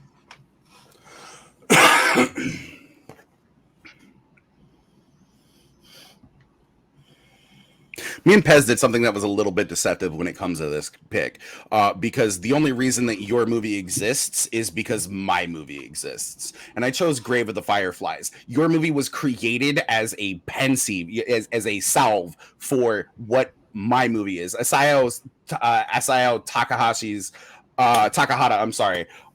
Grave of the Fireflies is by far probably one of the realest movies that anybody can ever watch when it comes to the experiences of children in Japan during World War II. This movie is funny. This movie is emotional. This movie will give you a reason to go to therapy. This is the movie that when people talk about Ghibli films is that underrated gem where everybody doesn't have anything negative to say about this movie. They have negative things to say about the impact that it has on them because of how real it was. Grave of the Fireflies is by far the best Ghibli film of the 80s. Strike that. There we go. All right, we will go ahead and move back over to you, Pez. 2 minutes on the clock. Time starts when you begin speaking.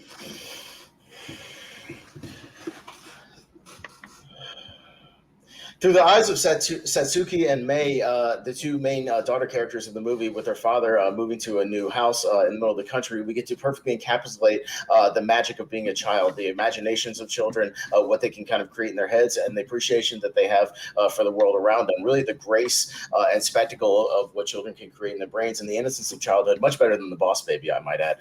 You get amazing hand-drawn animation from Tetsuya Endo, who created, again, still looks amazing today with the true watercolors that he used, with the new techniques that he invented for this movie. It truly captures the colors and the essence of how beautiful nature can be, and the real appreciation that the Japanese culture has for this. The themes of animism in this movie, the belief that places, creatures, and objects hold a special place in the world, and we should have a respect for that. The Shinto traditions of thanking spirits in nature for everything that it gives us, and that's encompassed in the being that is Totoro, who emerges in the movie, and these kids who believe in these things. The themes of adults can't quite believe things until they see them, but again, the children's imagination, what they can put in their heads and kind of manifest into reality, it's amazing what they do. And they even bring in real world situations, as far as you have the mother in the hospital, which you subtly kind of, you don't really realize that you care about it until you actually do, because they've developed it really well throughout the film and the little scenes here and there. It's a fully developed great relationship between Satsuki and Mei. You really empathize, not empathize with them, excuse me, but you really relate to them, as far as it reverts you back as an adult watching it to your childhood and how you felt growing up, playing outside, just making up games, and really exploring with that child's mind. It's an amazing, amazing film. It has a great score from Joe Hisashi. Again, the Hayao Miyazaki direction is unparalleled. He would take a lot of the things that you would use in this film, even direct scenes, and use them later in movies like Spirited Away and Princess Mononoke. Again, it completely encapsulates everything that's great about Studio Ghibli and everything that makes it special for children and adults. And time. All right, Jay, back over to you. You have 2 minutes on the clock when you're ready.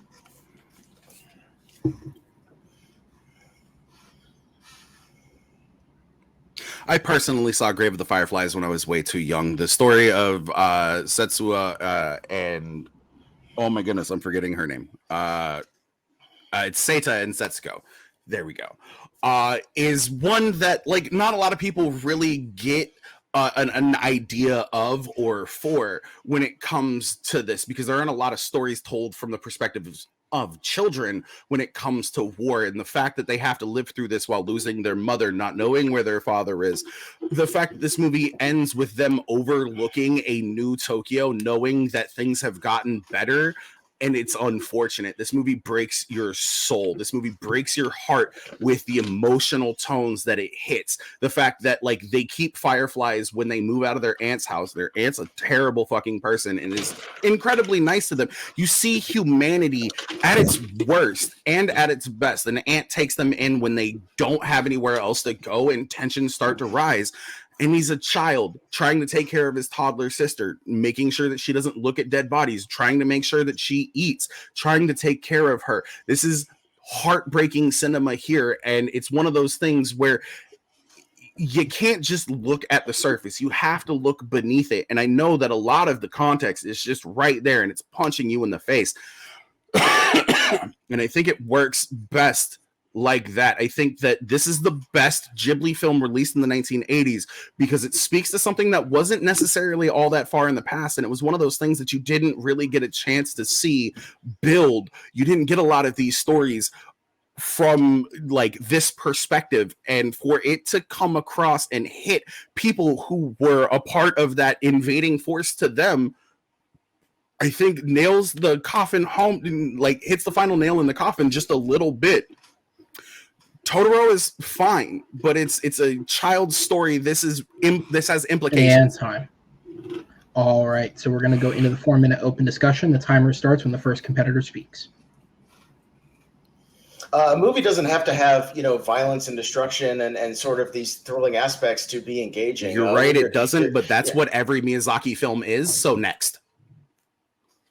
I'm sorry. Okay, I was just making a point. It doesn't have to. My point is that Totoro doesn't need to do that to have an engaging film, and proves the point that you don't have to have that to get invested in the characters, to get invested in the world, to get invested in everything that's happening. I'm just making a point that it doesn't need to have that in order to be a great film. That's all. Your movie still has that. It has it with the mother in the hospital. But you know what? It's not the central narrative. It's just a point. Okay. It's not the central narrative. Okay. It's fine. What I'm saying is your movie is so lighthearted because your movie has to be lighthearted because nobody wanted to sit through my movie, which is hard to get through, don't get me wrong, but being a hard to get through movie does not make it a bad movie.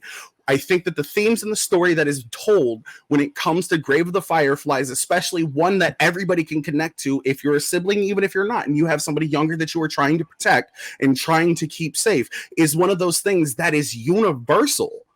But being told through the lens that it's being told and the story being crafted the way that it is, trying to keep your sister happy when you lose your mother, you don't know where your father is, you're being kicked out of your aunt's house, you are trying to survive in by far probably one of the worst conditions that humans have ever set upon another human being, I think tells a story. I think there's a story in here. And it's right there. I think that story is there. No, I know your story is there. Again, you touched on this, though. Hold on. You touched on this. The problem is these movies are put on a double bill in 1988. The problem is when they got to Grave of the Fireflies, people had to walk out because it's not a movie that children can digest. It's too harsh for children. And in order, I think, to be the best film of the 80s, to really encapsulate what Studio Ghibli is, you have to appeal to all ages. You can't just go for that supreme demographic. And really, this movie is made for adults to look back on. It's not made for children, and at least not young children, maybe later, teenagers, things like that, but it scared people away. It's like showing a kid Schindler's List. It didn't scare people away, and that's the reason why it's a double feature. There are no stories of people walking out, so that's just complete. There are not actually. There aren't though. So nice try again. Keep it to the facts, my boy. There aren't though. So, anyways, what I'm trying to yes. Okay, you have literal notes on your page, but none of that is people walking out. There are no. Anyways, Grave of the Fireflies does something that I don't think a lot of movies have been able to do in a way that children will be able to understand, and that is not control a narrative, but show a narrative that not a lot of people get to see when it comes to war, because everybody thinks of war as something that adults go through. They don't do that with children. And the fact that they decided to show it through a 10-year-old or a 14-year-old and a 4-year-old in this, really, that's wonderful, but you can't show this movie to a 4-year-old or a 10-year-old. It has a appeal. You really should not. And really should not, and not being able to are two completely different things. Kind of overly manipulative. It throws everything in your face so hard. It's like slamming you. It's like the opening scene of Saving Private Ryan. It's just gutter and showing everything right in front of you instead of you seeing things or putting things in your head. It'd be better because we're in 1945. That's what happens during war. Like, it would be more interesting. You sitting here and saying that they're not able to do this because of reasons is not a reason. There's no reason behind it. Yes, you can show children the horrors of war. They did it to German children. Like, they showed what happened inside internment camps, not only to fucking German soldiers, but to all of Germans. You can't say that they aren't able to do this. They are exactly and 100% capable of doing it because it shows the horrors of war. And I think that doing that for children makes it a great movie. All right, so we do have 1 minute left on the clock for each competitor. Austin, you are up first, so the timer will start back up and you begin speaking. Look, I'm not saying Grave of the Fireflies is a bad film, but it's like a film in the way of Schindler's List, where it's got such a limited appeal as far as you can't show children until they get to a later age. Even visually, the movie is a little bit more kind of washed out and sort of dull, and it's not really what Studio Ghibli's kind of known for. You can definitely tell it wasn't really made by Studio Ghibli. It was kind of more distributed by them, and it just had a few producers by them. But doesn't really encapsulate, again, everything that Studio Ghibli's about, which is about having respect for their audience, not pandering to their audience, and giving something that all generations can enjoy. Generations upon generations of children to this day continue to enjoy this film. Even when Disney re-released this movie, it was a big success. It's a movie that's engaging. Instead of being horrified from it, you're engaged by it. You subtly get invested over time. The kids that are transfixed today, even today when you show this movie, it's a completely timeless movie. It's what Studio Ghibli's about. Literally, again, the Totoro is the mascot of the whole thing. It encapsulates what it said. And I just want you to notice that he hasn't taken down my movie at all, or really taken anything. Meanwhile, I've been able to throw some shots at him. And that's not your job to say. And then Jay, back over to you. Final minute. Okay. My movie does exactly what Ghibli films do. They do not shy away from the horrors of reality. They never have, whether it's Howl's Moving Castle, which is fantastical, whether it's Princess Mononoke, whether it's Porco Rosso, whether it's Grave of the Fireflies. My movie actually has substance to it. Your movie was created as a layover bandage to create a safe environment for people to decompress after watching my movie, because my movie was as real as it was, and it was animated. My movie is based off of a book that actually takes from the life of an individual who lived through this. So this isn't just, I'm coming up with random fantasies. This is an actual account of what happened with an individual, for the most part, in 1945 during the firebombing of Kobe. My movie has everything it is that you want. You have realism, you have fantasy, you have just emotion dripping from Grave of the Fireflies. All right, so I'm going to go ahead and put you guys in the back and bring in the judges here. So the one thing I haven't been doing fact checks this match just because, for the sake of transparency, we're recording this at a late time for multiple people, including myself, so I just didn't want to add on. I did do my best to research the point that was contested over people walking out of the theater. As said, I did not have a whole round to research that. I could only very briefly did it. I could not find anything. That does not mean it's not true, but in just the quick article surfing that I attempted to do, I could not find anything. However, in the middle of that research, the one point that I will dispute for a fact check is that Grave of the Fireflies was very much produced by Studio Ghibli. It does have a second production company in Shin-Chosha, or I'm probably butchering that, and I do apologize. But that second production company is connected to the author who wrote the book. They have nothing to actually do, as far as I could find, with the animation itself. So it is a Studio Ghibli film through and through. If anything that anyone said question that, it is their film. They're just as a second company because of the author of the book that it is based on. And for what it's worth, they didn't just release it. In fact, both of these films were distributed by Toho Films. So technically, they only made them and did not distribute them at this point.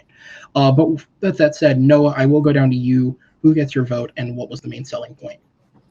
I don't know why it was such a focused conversation about it has to be focused on the children audience to be a good movie. Like, it has to be appealing to children to be a good movie. I don't know why they focus on that anyway, but I was just overwhelmed with Jay and just his love of the movie and his passion really came through. And I haven't seen either of these movies, and he really convinced me.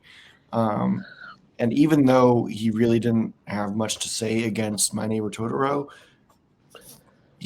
I just felt like this is going to be a horrible metaphor, but he was just dropping bomb after bomb after bomb about Grave of Fireflies. Jesus Christ.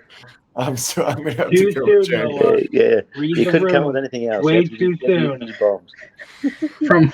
From the guy who, I'm assuming your point is going to Jay, so we can wrap that up. It's going to Jay. Okay.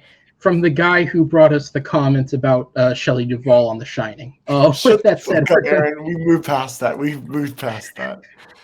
we're going to go over to you, Richie. Who gets your vote?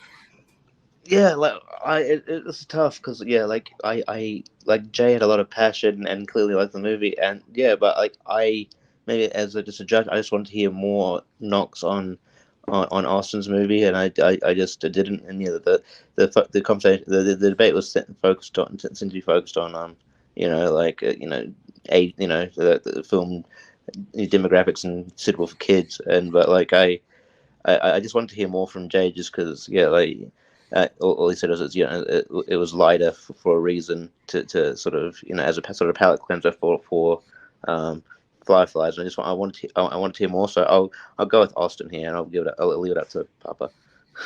Okay, which means Jacob, we do go to you. Who gets your vote, and what was the selling point? I'm going with Jay. Well, yes, he didn't say a lot against My Neighbor Totoro. He did say stuff against it. So he did that part. But definitely bringing in a lot of emotion for Grave of the Fireflies. And even though, hey, animated doesn't have to be strictly for kids, I'm giving it to Jay. Okay. All right. Judges, thank you guys so much. I'm going to go ahead and put you guys in the back because we are not yet done. This is a barnstormer of a semifinal because we are going on to the blind round. How does this work, ladies and gentlemen? They are going to be given a prompt of a question. It is not something they are aware of. It's completely unconnected to the rest of the match. And I will confirm this. It is not animated. I will say that much. But with that said, they're going to be given the generalization of the question first. My example has always been name me a Will Smith movie. They will answer my generalization, and then I will follow that up with the actual question. They'll get a couple minutes off screen to put together their chance to prep, get some arguments together before we come back and debate. You must debate the answer that you chose, even if you don't think it 100% suits the question. You have to do your best to argue for it. And other than that, the rules will remain the same for the actual debate: 1, 2, 4, and then 1. With all that said, though, guys, are you ready to go? No. No. Fucking A, Austin. Fucking A. Also, I just want to point out that even though we're in the speed round, I think this is the fucking fastest that we have ever gotten through one of these. Because we're only at like an hour and 21 minutes, and usually we're at like almost 3 hours. 150. Yeah. Well, no, yeah. I mean, with me, 3 hours. Right. Yeah, we account for it in the scheduling. I'm on my shit tonight, guys. So let's go ahead and get into it. I have to wake up for work in 3 hours. I'm doing this. I know. Jesus. We love you, Austin. Bow out now, buddy. I'm fine. Hey, he said it. He conceded. Are you guys ready for your prompt? I'm fine to continue. Thank you. Oh, fuck. Shit. All right, here we go, guys. Your prompt is, name me an origin story film from the MCU.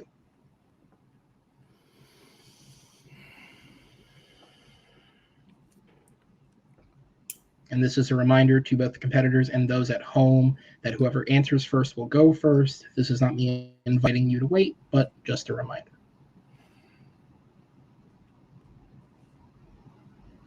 Guardians of the Galaxy. Okay.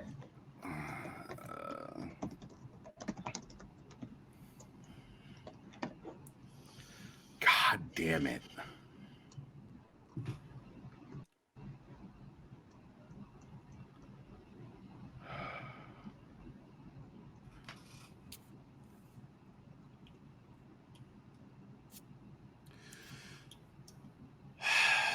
Fuck. Captain America: The First Avenger. Okay. I don't like this. I don't like this. All right, so Guardians of the Galaxy versus Captain America, the First Avenger. Before we go ahead and head off screen to give you guys your chance to prep, the question is going to be, what is the worst origin story film in the MCU? Oh my God. So with that said, guys, for those of you at home, it'll be just a couple of seconds. For the competitors here, they'll get a couple of minutes to put together their arguments, and we will be back with the blind round.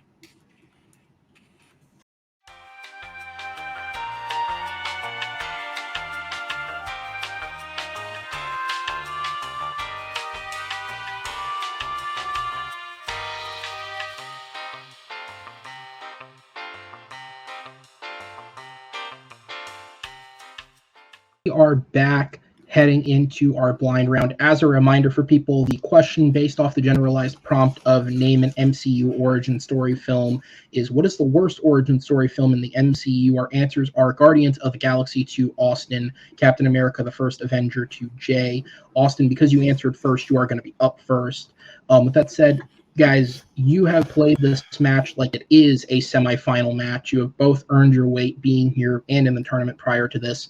I wish you both the best of luck. The timer starts for you, Austin, when you begin speaking. Good luck, buddy. All right. Good luck to you. Guardians of the Galaxy is by far the worst origin film in the MCU because it tries to gamble way too many characters and juggle way too many characters instead of really focusing on a few things like Captain America, like Iron Man, and developing one character really well. It develops 5 characters, really about 10 characters, very, very poorly. It's completely overstuffed, more overstuffed than a movie like Spider-Man 3. There's several villains. There's many heroes. There's anti-heroes. There's side characters. There's comic relief. There's just too much stuffed into a movie where it feels rushed, despite being a movie that had been in development for a very long time. It's a movie where James Gunn it almost feels like he's patting himself on the back with how clever he thinks he is, with how clever he thinks his jokes are, with how funny he thinks he is, and a lot of his things. When a lot of his jokes are very rote, a lot of his jokes are just jokes you hear all the time in any other MCU movie. There's nothing original. It's the actual storyline is a complete ripoff of something like the Suicide Squad or Dirty Dozen. Again, Suicide Squad was in the comics before it was in a movie, but everything is MacGuffin after MacGuffin after MacGuffin, and just completely cliche. And time. All right, Jay, down to you.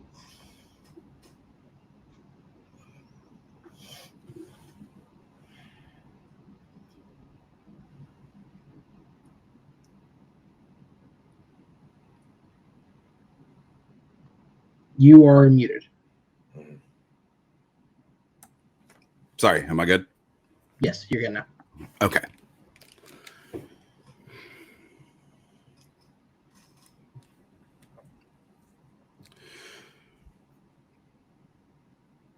Captain America the First Avenger is by far the worst origin story for a comic book movie that I have ever seen. The man doesn't like bullies, but he can't stand on his own the entire movie. He needs Bucky's death to push him forward, which, okay, that's fine. Your best friend dies and you want to get vengeful.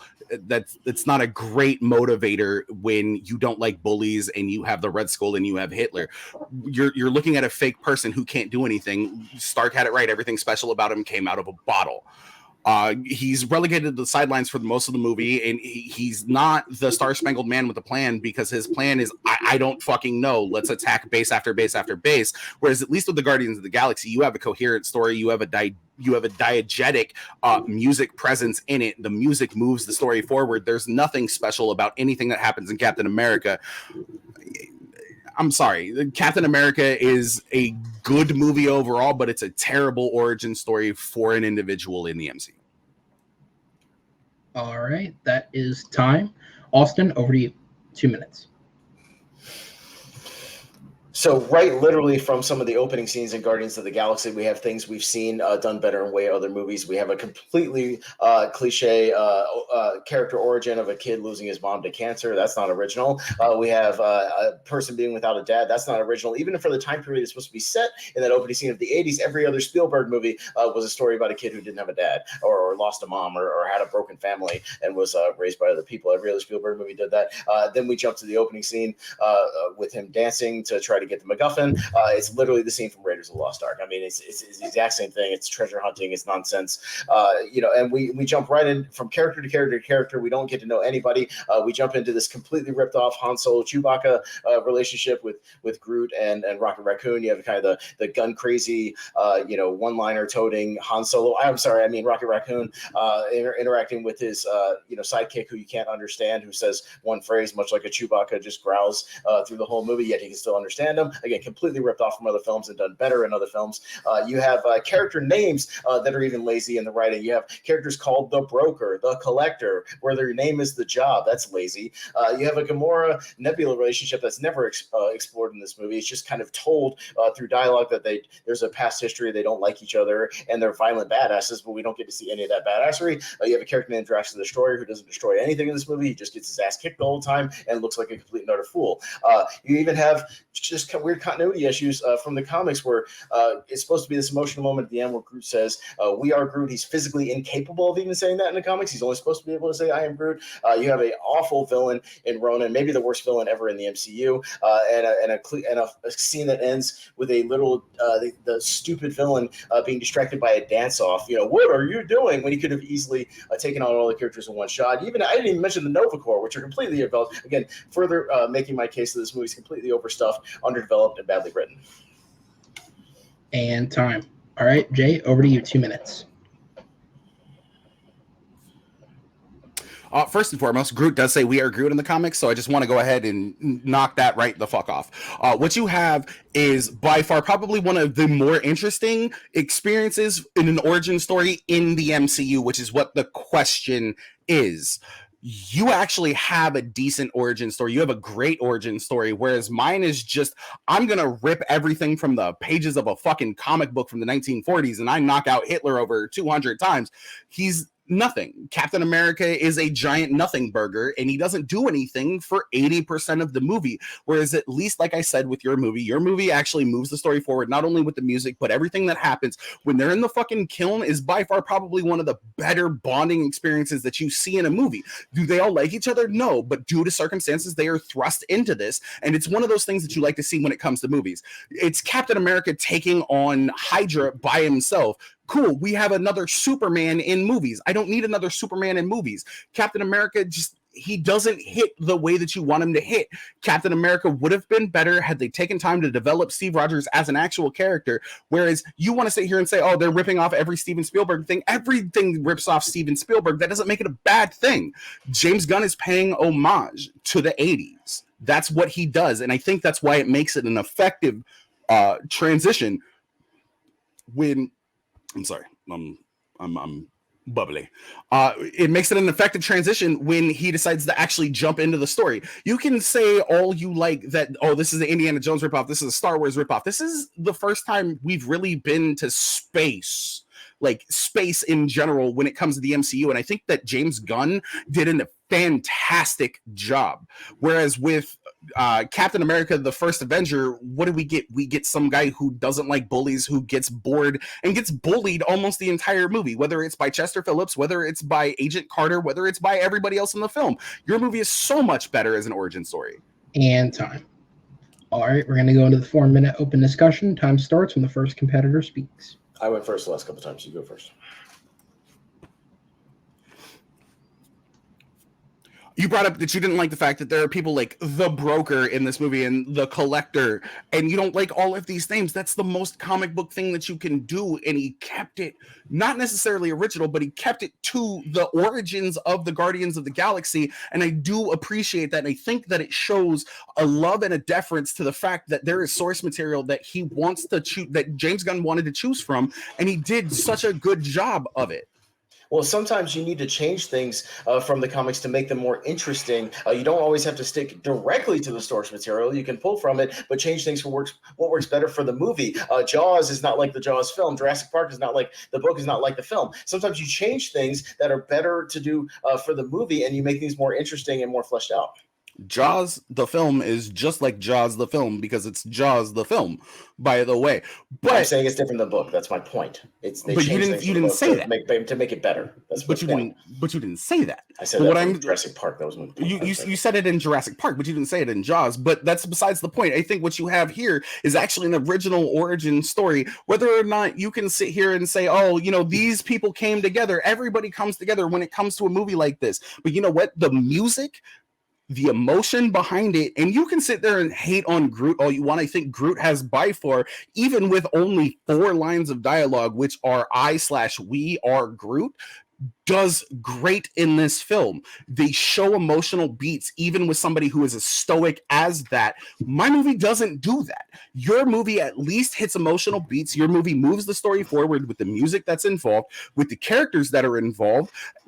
And we haven't even brought up listen. When the soundtrack is more praised than the movie, you have a problem inherently with the movie. When the soundtrack gets more press and more people are talking about the music in the movie than the actual movie, and it makes them happy when they hear a song that they know, or maybe they don't know, they're discovering for the first time, that doesn't help the movie. It just means he picked out some good songs for the soundtrack. Your movie actually is way more condensed, has less characters to develop, so therefore it takes more time to do that. The whole entire all the movie, basically Steve Rogers is in almost every scene other than the stuff with and he doesn't do Agent anything. Smith, whatever his name is. Yeah. But he doesn't do anything. That's the thing. At least in your movie, everybody does something. There's something that is moving the plot forward. Steve Rogers might be in almost every scene in my film, but guess what? Steve Rogers doesn't do everything. Of jumping MacGuffin but to it doesn't MacGuffin. It's do just jumping to things. But he doesn't do anything we in my here movie. To get this, we go here to get that. It. Meet this person to get that. That's not progression of characters. That's not progression of it's plot. progression of story, and from point to point to point in the most meaningless way. It's progression of story that you get. And yeah, it is a little difficult to explain that with 5 main characters. Drax the Destroyer, say what you want, man. I got a lot of what I needed from him in the kiln. Gamora and her relationship with Nebula, who is to be built up later, I got enough to want me to come back to another one. Rocket Raccoon and Groot's relationship is by far probably one of the more interesting, because how does a genetic experiment and a giant tree come together? How do they do this? This is stuff that I want to know. This is stuff from an origin movie. You should get enough of that, not just waiting for a sequel. If everything's just set up for a sequel, you're not doing a good job. But what it does is it hooks you in. But what it does is it hooks you in, and it wants you to come back for more, because you're not. Because if you didn't, everything would just be an exposition dump. So you can't have it both ways. Either you have a good origin story and you don't have everything dropped in an exposition dump, or you have a couple of things that need to hang off the edge. And I think hanging off the edge, when it comes to that, works really well. Whereas you don't get that in Captain America. You don't get it in Captain America. Be a complete story, because from my story could literally be told in 40 minutes. And it could be great. Like, you could have ended it right there. And time. All right, guys, we are down to the final minute of the game. Austin, yours is up first. Time starts when you begin speaking. Just because a character is old-fashioned or seems familiar doesn't mean he's not well-developed. He has a love for his country. He has a patriotism that's very old-fashioned. It feels like an old-fashioned war film. That's what's the cool thing about it, is it's a throwback in a much better way than the Guardians of the Galaxy is an 80s throwback. This movie's a throwback to actual patriotic movies, kind of from the 50s and 60s, and it really hits those things hard with its soundtrack, with its development of the characters. And he has much more of a motivation than just Bucky. He has a love for his country and a love for his fellow troops, which is what really sends him over the top, and why you care about him, because he actually cares about the people around him. It shows his sacrifice when he goes to stop the grenade from blowing up, and it's not a real grenade. It shows his heart and his character, much more heart than any of the characters in my film. You don't really care about Star-Lord. He's a fake badass, kind of like Kurt Russell in Big Trouble in Little China. And again, another movie that kind of rips off. And your movie has a great relationship with Stanley Tucci, a character who you care about even when he passes away with about 10 minutes of screen time. And my movie, you don't care about anything. It ends with a horrible, just awful ending with an awful villain. Trope to trope to trope, MacGuffin to MacGuffin to MacGuffin. And everything in between is badly written. And time. All right, Jay, final minute when you're ready. An Infinity Stone is not a MacGuffin. I need you to stop saying that like it's a fact. Just because you stated 1,000 times does not make it a fact. Your movie literally has a coherent story. Mine is a dude who decides to join up and then disregard all of the orders that he has ever given because his best friend dies. That's a lone wolf movie, but they don't even allow him to be a lone wolf because they bring in the Howling Commandos. They don't do anything great with him. The reason why Guardians of the Galaxy works, again, is because of the music, is because of the comedy, but also because of the drama. You want to sit here and talk all of this bullshit about, like, oh, Stanley Tucci is great with his screen time. Glenn Close is great with her screen time. John C. Reilly is great with his screen time in your movie. Peter Serafinowicz, who only has like 3 minutes of screen time in your movie, is great. There are developed characters within it, and you don't need backstory and you don't need context for everybody, but your movie delivers far better than Captain America: The First Avenger. And time. All right, guys, a great capper on an excellent match. I'm going to go ahead and put both of you in the back as this will be decided, and I will bring in the judges here. Richie, I'm going to turn it over to you first, as concise as you can hit it for me. Who gets your vote, and what was the main selling point? Man, I wish I didn't have to go first. This is really tough. Really good job by both guys. Yeah, I wouldn't be able to do this. And yeah, it's a tall order. Arguing against two movies I know they really like. So, but ultimately, I think I'm going to go to Jay here. I think he did a great job in explaining why all the characters are engaging, and he had good knockbacks on how Guardians of the Galaxy is unoriginal, and I think he explained really well why it functions better as an origin story as opposed to Captain America. So I'll go with Jay here. Okay, Papa, up to you. Noah, please do not hate me. I'm giving it to Jay also, so you don't have to do anything. I don't hate you. I love you now. I love you. You've been on this call for 20 minutes for no reason. Really, what dragged it for me was the fact that Jay was bringing specific points in the Guardians of the Galaxy movie that made it a better movie than Captain America: The First Avenger. All right. Well, judges, thank you guys so much. I'm going to go ahead and slip you in the back and awkwardly transition this to save time because you're a winner by a final score of 3-2. It is the Arsonist, Jay Burnz, who pulls out the victory. Now, Jay, I am going to give you a congratulations, but for the sake of time, considering the two of you are in different time zones, I'm going to speak to Austin first so we can go ahead and get him out of here. But congratulations. As we will bring in Austin. And again, man, as you said, but going into this match, you had 3 knockouts in a row, which has never been done. It's the most knockouts of anybody in the league. It is, and actually, I will say, because we're in the closing, I can actually say this now. It's technically tied. We're going to reveal who won in just a minute when we talk to Jay, but they actually knocked somebody out to get their third knockout of the league. So you're tied for first place, which is still impressive in and of itself. You did it 3 in a row, which is incredibly impressive as well. And you should have nothing to be ashamed of following this tournament. You've had an excellent run. How are you feeling? No, I'm feeling exhausted, not just because of the time, just like the match itself. Fighting Jay will take it out of you, as Henry will attest to, and many others who have faced him.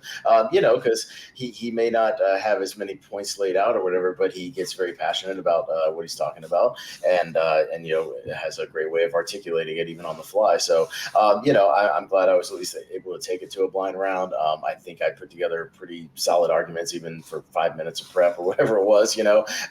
And I proved that, me and Henry have even done a total blind round match, where we just come up with stuff on the fly. And it takes talent to do that. I'm still happy with how my whole season progressed. I think this match reminds me a lot of my match with Chadwick Webb, who we went 2-2 to the blind round, and he just irked it out over me. Oddly enough, we also argued about an MCU thing. I think he argued for Guardians of the Galaxy or something like that. So I another little tie-in. But yeah, I think I've had a good run this season. I'll be interested to see how Jay does in his next match, and if he can go all the way, because man, I really want to see his. I know Henry's itching for a rematch with Jay. I know he wants that, so I'm actually sort of rooting for Jay in an odd way to make it all the way there, because I want to see that. But I at least hope that we put on a hell of a match, and maybe even like me and Chad, a potential sort of match of the year candidate.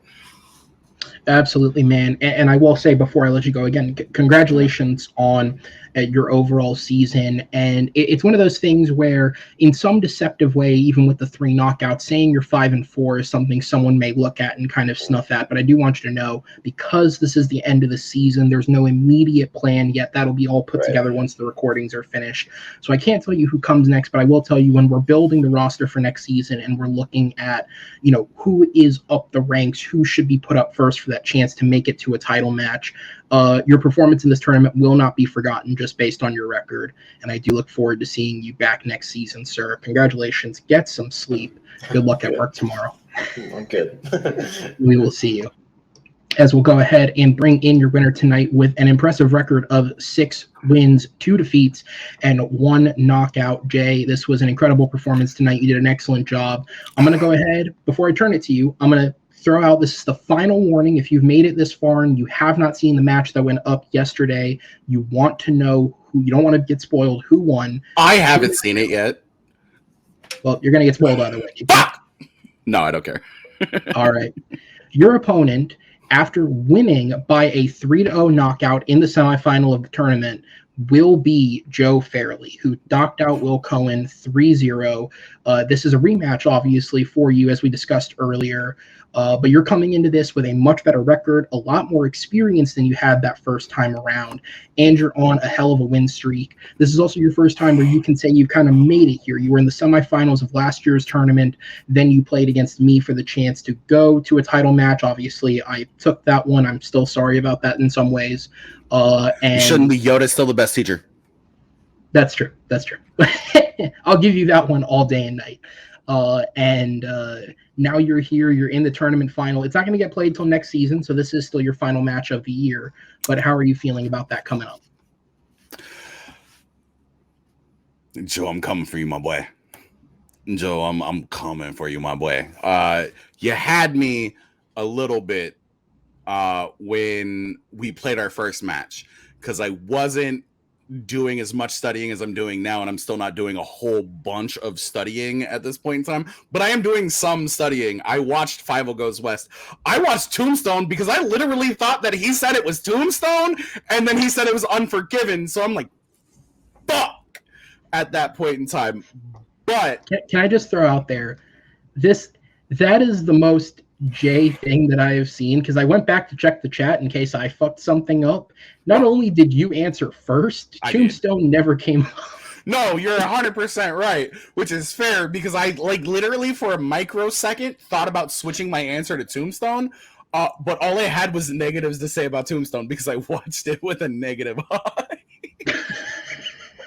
I was like, fuck. And then he says Unforgiven, and I was surprised I even got a point on that. But I'm glad that I got a point on that, and I'm glad that that wasn't the final point. Also, I do believe this is my third match in a row that has gone to the fucking speed round. It might be. I have to double check. It might be. I believe that this is my third match in a row that has gone to the speed round. And I squeak out that win. I don't like to toot my own horn. I'm not a braggadocious individual, but I would like to say that I can fucking put up with the best of them when it comes to babbling bullshit, because I absolutely love Captain America, the first Avenger, because I was like, fuck, I know exactly what this is going to be. You can hear me in the tape. I'm like, I hate this. I hate this. I hate this. Guardians is a movie that I have recently rewatched, and I think that helped me just a little bit. But Pez did an amazing job. I don't think I've ever actually argued against a competitor like Pez. A dude who sits there and Chad brings his notes, and if you go off of what Chad does and you go off of the notes, Chad falls apart. Rue is great in geek regular movies. If he hasn't seen it in the theaters in the 90s, it's one thing. And I can bullshit my way through an argument with Henry any fucking day of the week. Also, if we don't choose 80% British movies, I don't lose to the guy who looks like he could be the next fucking James Bond, but talks like a James Bond villain. Yeah, no, it 100% it is. I love Joe Fairley. I love having fucking conversations with the guy. I love training with Joe Fairley. So the ability to get back into the ring and actually take another fucking swing at him, it warms my cockles, because at number 9, at this point in time, after round 1, I'm punching uphill. It doesn't matter where it comes from. I'm punching uphill, which means I'm fighting above a weight class, but I have this ability to just sit there and be a fucking Momo, a motor mouth. I'm able to do everything it is that I need to do in order to fucking win. Do I look the greatest every time I do it on camera? Absolutely not. But nobody likes losing. Except Will. He wears a blazer every time. Didn't help him, unfortunately. Yeah, that's fair. That's fair. But so I have one more question for you before we go ahead and get you out of here. And I asked the same thing to Joe yesterday, because obviously, the winner of this match will play the first title match of next season. Your guys' tournament final will be the very first match of next season. Okay. But before this season ends, we are going to have a title match. Obviously, the aforementioned Henry Sanchez and another gentleman you just mentioned, Amaru Moses, will be taking each other on. So there is a chance Henry will either have a third defense in his book, or Amaru will be the new champion going into next year. So looking ahead a little bit, let's say we do take out Joe in that next match. Who would you prefer out of those two? There's no preferential when it comes to it. Like, I've beaten both Henry and I have beaten Amaru. That is true. Amaru is in Ontal, my team partner, Old Dirty's Chinese food restaurant, Wu-Tang Forever. Wu-Tang is for the children. That's my boy right there. We do nothing but yell back and forth at each other, but me and Henry argue all the fucking time. And me and Henry are also teammates, team 21%. So it doesn't matter who I potentially play. If I beat Joe, I'm playing a team partner of mine in some aspect. And I am ready to fucking yell at both of them because they both make hot takes and they both say stupid fucking shit. And I'm okay with it. And that couldn't have been a better end to your season here, sir. Congratulations. We will see you back next year for that tournament final. Enjoy the holidays. I hope it doesn't suck too much with your job. And we will see you then. Yeah, there it is, right? We'll see you then. But guys, that is it for tonight. It's a very close one.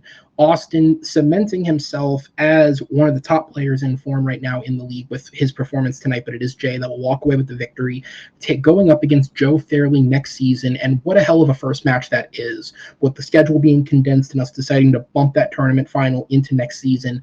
Joe Fairley versus Jay Burnz to start the season off. You couldn't ask for a better matchup.